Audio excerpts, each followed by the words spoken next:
Seriously, my heart skipped. You're covered in mud but still look tough. Here, magic healing juice. Nice wipeout superstar. You scared us for a sec. Look at you. Back on your feet. Now go get us that touchdown. High five. You got this. Welcome back to Cottonbyte. Today we're checking out a brand new node for LTX 2.3 called LTX Directors. And honestly, it's a total powerhouse that packs all the core LTX 2.3 tricks into one place. We talked about prompt relay in a previous video.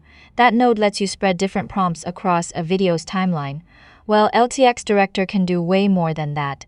It basically feels like a video editing console with a super intuitive timeline. You can drop in images, prompts, audio, and just drag stuff around to control how long each piece lasts, so your video moves exactly to the rhythm you design.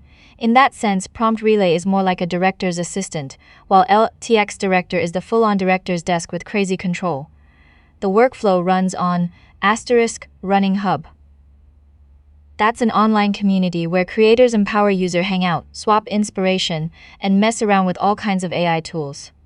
I'll drop the project link down in the description, and if you want to run it locally, just follow the instructions on the page. Alright, the overall workflow has 4 chunks. First, the main model loading area. Second, the LTX Director node itself. Third, the sampling section. And fourth, the video upscale module. It's pretty similar to a standard LTX 2.3 workflow, except now all the image and audio inputs are bundled into this one node, so everything looks way cleaner. Now let's zoom in on the heart of it, the LTX Director node. There are a few super important parameters inside. The first one is *global prompt.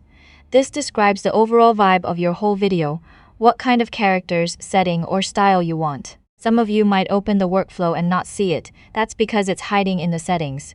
You need to toggle on Use Global Prompt, and then it'll appear. It's a really handy optional switch. Oh, and while we're in the settings, you can also choose whether the timeline displays in frames or seconds. *Epsilon controls the hardness of the cuts. If you want buttery smooth transitions, set it really low, like 0.001. If the shots are unrelated and you need a hard cut, crank it above 0.5. This works exactly the same as in Prompt Relay. Leave the rest of the parameters as they are. The second section is *Basic Parameters. This is where you set your frame rate, duration, and aspect ratio, all integrated right in the node. Super convenient. And finally, no more manually calculating frame counts.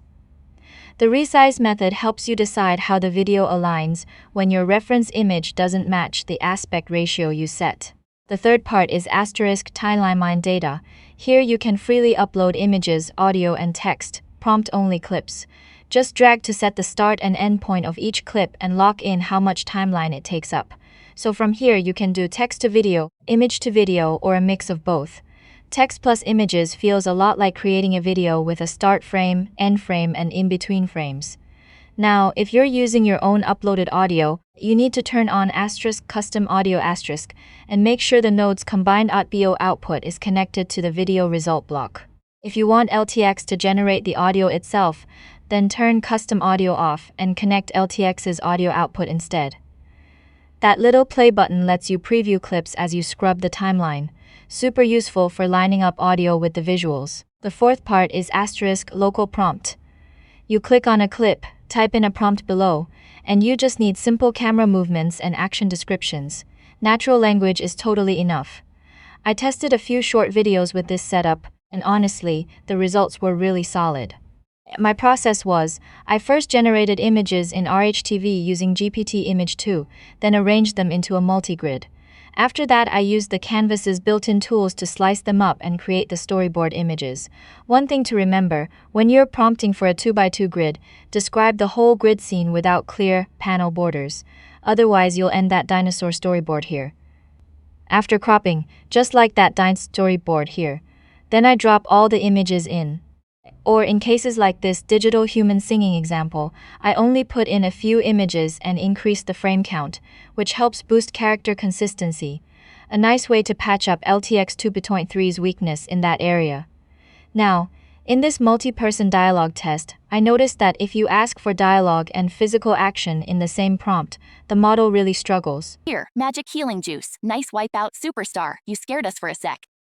You either get weird movement or the lip sync breaks. So when you're on the LTX 2.3 director's desk, it's better to break down your clips and prompts into finer detail. That's how you get much better results. Oh, and by the way, all the audio I used here came from the previously mentioned Voxcom for dialogue generation and A-Step for music. If you're curious, go check out my earlier videos. That's it for today. See you in the next one.